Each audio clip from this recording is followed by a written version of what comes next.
কোরআনের আসল সম্মান হচ্ছে কোরআনের জ্ঞান অর্জন করা এবং সে জ্ঞান অনুযায়ী আমল করা। এটাই তো আসল সম্মান। যে কোনো অ্যাপ্লাইড বইয়ের আসল সম্মান হচ্ছে তার জ্ঞান অর্জন করা এবং সেই জ্ঞান অনুযায়ী আমল করা। আসল সম্মানের পথে ব্যাপক প্রতিবন্ধকতামূলক সকল কথা বা কাজ চরম অপমানমূলক কথা বা কাজ, ঠিক না? আসল সম্মানের পথে ব্যাপক প্রতিবন্ধকতা সৃষ্টি করে এমন একটি কথা বা কাজ কি সম্মান না অসম্মান? অসম্মান। কিন্তু আমরা কিন্তু সহজে বলে ফেলি সম্মান, কিন্তু একটু চিন্তা করি না। আসলে আসল সম্মানের পথে বিরাট এক প্রতিবন্ধকতা খাড়া করে রাখা হয়েছে। কোরআনের আসল সম্মান হচ্ছে কোরআন পড়া, জ্ঞান অর্জন করা, সে অনুযায়ী আমল করা। এই অজু ছাড়া স্পর্শ করা যাবে না বলে আমাকে ব্যাপক একটা প্রতিবন্ধকতা সৃষ্টি করে দেওয়া হয়েছে যে জীবনের বেশিরভাগ সময় তুমি কোরআন যাতে পড়তে না পারো। তাহলে এটি আসলে সম্মান নয়, এটা কোরআনের প্রতি অসম্মানমূলক কথা, যদি আমরা রিয়েল জিনিসটা একটু চিন্তা করি। তাই অজু ছাড়া কোরআন স্পর্শ করা যাবে না কথাটি কোরআনের চরম অপমানমূলক কথা। আসলে এটা সম্মান নয়, কিন্তু আমাদের কেমনভাবে বুঝিয়ে দেওয়া হয়েছে যে আমরা ওটাকে সম্মান ধরে নিয়েছি। কি অবাক কাণ্ড না! ইবলিসের এই তো কাজ, সে ভুল কথাকে কল্যাণের কথা বলে চালু করে দেয়। সে আদম আলাইহিস সালামকে বেহেশতে বলল, আল্লাহ ওই গাছের ধারে যেতে নিষেধ করেছে কেন জানো? তুমি ওইখানে গেলে ওই ফল খেলে চিরকাল বেহেশতে থাকতে পারবা। দিল একটা ভুল কথা লাগে এবং কল্যাণের কথা বললো, ওখানে ওইটা খেলে চিরকাল বেহেশতে থাকতে পারবা। আর আদম আলাইহিস সালাম একটু তার কথা বুঝে মনে করলেন, একটু ধোকায় পড়ে গেলেন।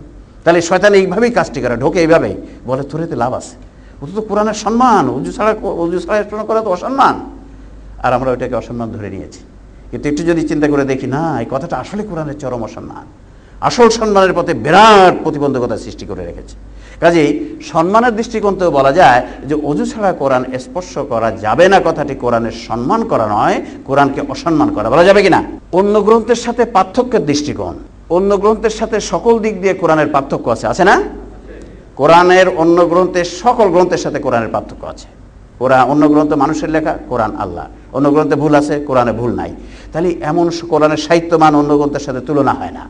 তো এই সকল দিক থেকে কোরআনের সাথে পার্থক্য থাকবে অন্য গ্রন্থের সাথে সকল দিক দিয়ে কোরআনের পার্থক্য আছে। তাহলে বেয়ুজ বা অপবিত্র অবস্থায় কোরআন পড়া বা স্পর্শ করা যাওয়া না যাওয়ার ব্যাপারেও একটা পার্থক্য থাকা দরকার, ঠিক না? সকল দিক দিয়ে একটা পার্থক্য থাকতে হবে। তাহলে এই অপবিত্র অবস্থায় কোরআন পড়া বা স্পর্শ করা না করার ব্যাপারেও একটা পার্থক্য কোরআনের থাকতে হবে অন্য গ্রন্থের থেকে, তাই না? কিন্তু সে পার্থক্য এমন হওয়া উচিত নয় যা কোরআন নাজিলের উদ্দেশ্য সাধনের পথে বিরাট প্রতিবন্ধকতা সৃষ্টি করে, ঠিক না? সে পার্থক্য এমন হওয়া উচিত নয় যে কোরআনের যে আসল উদ্দেশ্য ওর জ্ঞান অর্জন করা, সে অনুযায়ী আমল করা, তার পথে বিরাট প্রতিবন্ধকতা সৃষ্টি করে রাখবে, এমন পার্থক্য হওয়া উচিত নয়। কোরআন নাজিলের উদ্দেশ্য হলো কোরআনের জ্ঞান অর্জন করা এবং সেই জ্ঞান অনুযায়ী আমল করা। অজু ছাড়া কোরআন স্পর্শ করা যাবে না কথাটি ওই উদ্দেশ্য সাধনের পথে বিরাট প্রতিবন্ধকতা সৃষ্টি করে। তাই এ কথাটি ইসলামের কথা হতে পারে না। গোসল ফরজ অবস্থায় কোরআন পড়া স্পর্শ করা যাবে না যে তথ্যটি সমাজে চালু আছে যে গোসল ফরজ অবস্থায় কোরআন পড়াও যাবে না, ছোঁয়াও যাবে না, এটা বিবেক সিদ্ধ। পড়াও যাবে না, ছোঁয়াও যাবে না। দেখেন, দুটোই আছে ওখানে, পড়া যাবে, ছোঁয়া যাবে না নাই। ওখানে আছে পড়াও যাবে না, ছোঁয়াও যাবে না। মুসলমানদের বেশি সময় কোরআন হতে দূরে রাখে না, কারণ তারা ফজরের নামাজের পূর্বে গোসল করে পবিত্র হয়ে যায়, ঠিক না? গোসল ফরজ অবস্থায় একজন মুসলমান তো সারাদিন থাকে না, সে ফজরের নামাজের আগে গোসল করে পবিত্র হয়ে যায়। অন্য গ্রন্থ থেকে কোরআনের বিশিষ্টতা বজায় রাখে। তাহলে এই কথাটি দেখা যাচ্ছে অন্য যে কোনো গ্রন্থ ফজর গোসল অবস্থায় স্পর্শ করা যায়, কিন্তু কোরআন যাবে না, কোরআন পড়াও যাবে না, স্পর্শ করা যাবে না। তাহলে দেখা যাচ্ছে অপবিত্র অবস্থায় একটা পার্থক্য এখানে থাকলো। অন্য গ্রন্থ অপবিত্র অবস্থায় যে গোসল ফরজ অবস্থায় ছোঁয়া যায়, এটা ছোঁয়া যাবে না, পড়াও যাবে না। তাই বিবেক বুদ্ধি অনুযায়ী এ তথ্যটি ইসলামের তথ্য হতে পারে। বিবেক বুদ্ধি অনুযায়ী পারে পর্যন্ত বলতে পারি, হবে বলতে পারি না। কোরআনে কি আছে, হাদিসে কি আছে তা না দেখি। তাহলে এটা বলা যায় যে এই তথ্যটি যে গোসল ফরজ অবস্থায় পড়াও যাবে না, ছোঁয়াও যাবে না, এটা যেমন অন্য গ্রন্থের থেকে একটু পার্থক্য কোরআনকে করলো, সাথে সাথে এটা কোরআনের থেকে আমাদেরকে বেশি সময় দূরে রাখলো না। আমরা সকালের থেকে সারাটি দিন কোরআন আমাদের পকেটে থাকবে, তাই তো হওয়া উচিত না? মুসলমান জাতির কোরআন সারাটি দিন পকেটে থাকবে, আমি যেখানেই সময় পাচ্ছি পড়ছি, যেন ওটা ভুলে না যায়, সারাক্ষণ যেন ওর তথ্যগুলো মনে থাকে। চলুন এবার আল কোরআন কি বলছে। কোরআন যদি ওই কথাই বলে, আমরা আমাদের ওই তথ্যকে চূড়ান্ত হিসেবে ধরে নেব। আর যদি কোরআন ওর বিপরীত বলে, আমরা কোরআনের তথ্য গ্রহণ করব, ঠিক কিনা? গুনার কাজে সহায়তার দৃষ্টিকোণ, কোরআন অনুযায়ী গুনাহের কাজে সহায়তা করা গুনাহ, ঠিক কিনা? গুনাহের কাজে সহায়তা করা গুনাহ না? সুদ যে খায়, যে লেখে, যে দেয়, সকলেই গুনাহগার। তাহলে গুনার কাজে সহায়তা করাও গুনাহ। ইসলামের সব গুনাহের বড় গুনাহ হলো কোরআনের জ্ঞান না থাকা। ঠিক আছে কিনা? এটা কোরআনের জ্ঞান না থাকা হচ্ছে সবচেয়ে বড় গুনাহ। ওযু ছাড়া কোরআন স্পর্শ করা যাবে না কথাটি কোরআন পড়ার সময় ব্যাপকভাবে কমিয়ে দিয়ে সব গুনাহের বড় গুনাহটি করার পথে বিরাট সহায়তা করে না? তাহলে দেখেন, করা যাবে না কথাটি কি বলছে? সবচেয়ে বড় গুনাহ যেটি সেইটা করার পক্ষে বিরাট সহায়তা দান করে, বিরাট সহায়ক হয় যে কোরআন থেকে দূরে রাখার পথে বিরাট সহায়তামূলক কথা। তাই এটি কোরআন তথা ইসলামের বিধান হতে পারে না। যে কথাটি সবচেয়ে বড় গুনাহ করার জন্য সহায়ক হয় সে কথা ইসলামের কথা হতে পারে? কখনোই পারে না। কাজেই আমরা কোরআনের এই আলোকে বলতে পারি না, ওযু ছাড়া কোরআন স্পর্শ করা যাবে না, এটা কোরআনের কথা হতে পারে না। তাহলে কোরআন যে গুনার কাজে সহায়তা করা গুনাহ, এই কথাটি কোরআনের তাহলে ভুল হয়ে যাবে। সওয়াবের কাজে প্রতিবন্ধকতার দৃষ্টিকোণ, কোরআন অনুযায়ী সব সওয়াবের বড় সওয়াব হলো কোরআনের জ্ঞান অর্জন করা। ওই যে সবচেয়ে বড় গুনাহ হচ্ছে জ্ঞান না থাকা, আর সবচেয়ে বড় সওয়াব হচ্ছে কোরআনের জ্ঞান অর্জন করা, হচ্ছে ইসলামের সবচেয়ে বড় সওয়াব। ওযু ছাড়া কোরআন স্পর্শ করা যাবে না কথাটি সব সওয়াবের বড় সওয়াবের কাজটি করার পথে বিরাট বাধার সৃষ্টি করে, তাই না? বিরাট বাধার সৃষ্টি করে যে আমি কোরআন পড়তে পারছি না, আমাকে ধরতে দিচ্ছে না বেশিরভাগ সময়। তাই কথাটি কোরআন অনুযায়ী সিদ্ধ হতে পারে না। যে কথা বড় সওয়াবের পথে বিরাট প্রতিবন্ধকতা সৃষ্টি করে সেটা ইসলামের কথা হতে পারে না, ঠিক না? ঠিক। তাহলে এই দৃষ্টিকোণ থেকেও বলা যায় না, ওযু ছাড়া কোরআন স্পর্শ করা যাবে না, এটা কোরআনের কথা হতে পারে না, এটা ইসলামের কথা হতে পারে না। চলুন এখন আমরা দেখি ইন্দ্রগ্রাহ্য ও বিবেক সিদ্ধ হওয়ার দৃষ্টিকোণ। আল্লাহ রাব্বুল আলামিন বলছেন সূরা আল ইমরানের 7 নম্বর আয়াতে, ওয়াল্লাযী আনজালা আলাইকাল কিতাবা মিনহু আয়াতুন মুহকামাতুন হুন্না উম্মুল কিতাব ওয়া উখারু মুতাশাবিহাত ফাআম্মাল্লাযীনা ফী কুলূবিহিম যায়গুন ফায়াত্তাবিউনা মা তাশাবাহা মিনহু ইবতিগাআ ফিতনাতি ওয়া ইবতিগাআ তা'বীলিহি ওয়া মা ইয়া'লামু তা'বীলাহু ইল্লাল্লাহ। সূরা আল ইমরানের 7 নম্বর আয়াতটি, তিনি তোমার প্রতি এ কিতাব নাজিল করেছেন, এতে রয়েছে ইন্দ্রগ্রাহ্য আয়াত যা হলো কোরআনের মা, এবং অতীন্দ্র আয়াত যাদের মনে দোষ আছে তারা ফিতনা ছড়ানো এবং প্রকৃত অর্থ বের করার উদ্দেশ্যে অতীন্দ্র আয়াতের পেছনে লেগে থাকে, অথচ তার প্রকৃত অর্থ আল্লাহ ব্যতীত অন্য কেউ জানে না। আল্লাহ কি বলছেন এখানে? আল্লাহ এখানে বলছেন, আল্লাহ এখানে প্রত্যক্ষভাবে জানিয়ে দিয়েছেন কোরআনের অতীন্দ্র বিষয়সমূহ চিরন্তনভাবে মানুষের বিবেক বুদ্ধির বাইরে। অতীন্দ্র মানে মুতাশাবিহাত বিষয়। আল্লাহ বলছেন এই মুতাশাবিহাত তোমাদের বিবেক বুদ্ধির বাইরে, এটা আমি আল্লাহ ছাড়া আর কেউ জানে না।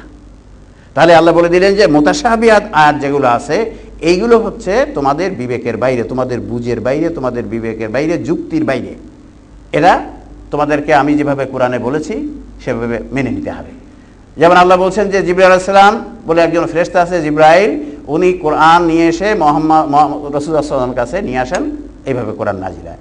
আমরা জিবরাইল আলাইহিস সালাম একজন ফেরেশতা আছেন যিনি কোরআন নিয়ে আসতেন, এই কথাটুকু শুনে আমাদের বিশ্বাস করতে হবে। এখানে আমাদের ব্যাখ্যা করতে বা বুঝতে দেওয়ার দরকার নেই জিবরাইল আলাইহিস সালাম কেমন দেখতে, কেমন, কত তার ফর্স পাওয়ার, কত গতিতে চলে, এ আমাদের ব্যাখ্যা করার দরকার নেই, আমি বুঝতে পারবো না। তাহলে বলেন যে মুতাশাবিহাত যে আয়াত আছে, কোরআনকে দুই ভাগে ভাগ করা হয়েছে, একটা মুতাশাবিহাত আর একটা মুহকামাত। আল্লাহ বলেন মুতাশাবিহাত তোমাদের বিবেকের বাইরে, যুক্তির বাইরে, বোঝার বাইরে। এরপরে বলছেন কি, পরোক্ষভাবে জানিয়ে দিয়েছেন যে কোরআনের সকল ইন্দ্রগ্রাহ্য বিষয়ে মানুষের বিবেক সিদ্ধ। যত ইন্দ্রগ্রাহ্য বিষয় কোরআনে আছে, মানুষ তাদের পঞ্চেন্দ্রিয়ের মাধ্যমে দেখছে, শুনছে, আস্বাদ করছে, এই যে বিষয়গুলো আছে এই সব মানুষের বিবেক সিদ্ধ। ইন্দ্রগ্রাহ্য বিষয়ে মানুষের বিবেকের বাইরের কোনো কথা আল কোরআনে নাই তথা ইসলামে নাই। অর্থাৎ কোরআনে পরোক্ষ বক্তব্য হলো ইন্দ্রগ্রাহ্য বিষয়ে মানুষের বিবেক বুদ্ধির বাইরের কোনো কথা কোরআন তথা ইসলামে নাই। কোরআন, অজু, পড়া, স্পর্শ করা সবই ইন্দ্রগ্রাহ্য বিষয়, তাই নাকি? কোরআন আমরা সবসময় দেখছি, আমাদের চোখের সামনে আছে ইন্দ্রগ্রাহ্য। পড়া, শোনা, স্পর্শ করা সবই ইন্দ্রগ্রাহ্য বিষয়। আমরা প্রতিনিয়তই এই বিষয়গুলোর সম্মুখীন হচ্ছি, তাহলে এটা ইন্দ্রগ্রাহ্য বিষয়। তাই ইন্দ্রগ্রাহ্য বিষয়সমূহ নিয়ে গঠিত অজু ছাড়া কোরআন পড়া যাবে কিন্তু স্পর্শ করা যাবে না কথাটি সম্পূর্ণ বিবেক বিরুদ্ধ। তাহলে এই ইন্দ্রগ্রাহ্য বিষয় নিয়ে এমন একটা কথা তৈরি করলাম যে পড়া যাবে, ছোঁয়া যাবে না, এটা সম্পূর্ণ বিবেক বিরুদ্ধ কথা। আমরা একটু আগে বলেছি সম্পূর্ণ বিবেক বিরুদ্ধ কথা। তাই কোরআন অনুযায়ী এ কথাটি ইসলামের বিধান হতে পারে না। আল্লাহ বলছেন যে ইন্দ্রগ্রাহ্য বিষয়ে মানুষের বিবেকের, সাধারণ বিবেকের বিরুদ্ধে কোনো কথা ইসলামের কথা নয়, কোরআনে নাই। তাহলে আমরা দেখছি এই একটি কথা যেটা ইন্দ্রগ্রাহ্য বিষয় নিয়ে তৈরি করা হয়েছে, কোরআন স্পর্শ করা, পড়া, ছোঁয়া ইত্যাদি নিয়ে, সেটা সম্পূর্ণ বিবেক বিরুদ্ধ। পড়া যাবে, ছোঁয়া যাবে না, সম্পূর্ণ বিবেক বিরুদ্ধ। কাজে কোরআনের এই 7 নম্বর আয়াত, আলে ইমরানের 7 নম্বর আয়াত অনুযায়ী এটি ইসলামের কথা হবে না, এটা ইসলামের কথা হবে না। সূরা ওয়াকিয়ার 79 নম্বর আয়াত, লা ইয়ামাসসুহু ইল্লাল মুতাহহারুন। আপনারা যদি যারা একটু জিজ্ঞাসা করবেন, যারা একথা আমরা জানি বা যারা একথা বলে, তাদের কাছে যদি জিজ্ঞাসা করা হয় ওযু ছাড়া কোরআন স্পর্শ করা যাবে না, এ কথাটির দলিল কি, তারা সাথে সাথেই বলে দিবে লা ইয়ামাসসুহু ইল্লাল মুতাহহারুন। এই যে কোরআনের স্পষ্ট দলিল যে ওযু ছাড়া কোরআন স্পর্শ করা যাবে না। যারা আরেকটু ভালো মানের আলেম বা একটু ডিপ নলেজ রাখেন, তারা বলেন যে না, এইটা দলিল না, দলিল হচ্ছে একখানি হাদিস। তো আমরা সেই হাদিসখানিও নিয়ে আসবো।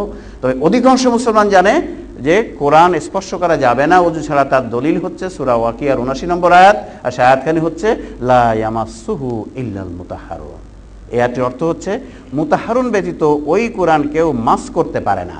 আমি এখানে এই আয়াতের মেইন শব্দ বা কিওয়ার্ড, মেইন শব্দ হচ্ছে, আসল শব্দ হচ্ছে তিনটি শব্দের অর্থ যদি সঠিকভাবে জানা যায়, তাহলে এই আয়াতে কি কথা বলা হয়েছে সঠিকভাবে জানা যাবে। আর তিনটি শব্দের অর্থের মধ্যে যদি ভুল হয়ে যায়, তাহলে আয়াতের বক্তব্য ভুল তথ্য জানা হয়ে যাবে। এখানে শব্দ তিনটে কি? মুতাহহারুন, আরেকটি হচ্ছে ওই কোরআন, আর একটা হচ্ছে মাস। এই তিনটে শব্দের কি অর্থ এখানে আল্লাহ বলতে চেয়েছেন বা বলেছেন, সেটা যদি আমরা সঠিকভাবে বুঝতে পারি, তাহলে এই আয়াতে কি বলা হয়েছে আমরা সঠিকভাবে বুঝতে পারবো। আর এই তিনটা শব্দের যদি অর্থের মধ্যে ভুল হয়ে যায়, তাহলে আয়াতের তথ্যটাও ভুল হয়ে যাবে। তাহলে আমরা মনে রাখি যে মুতাহহারুন ওই কোরআন, আর মাস লা ইয়ামাসসু ইল্লাল মুতাহহারুন, মুতাহহারুন ব্যতীত ওই কোরআন কেউ মাস করতে পারে না।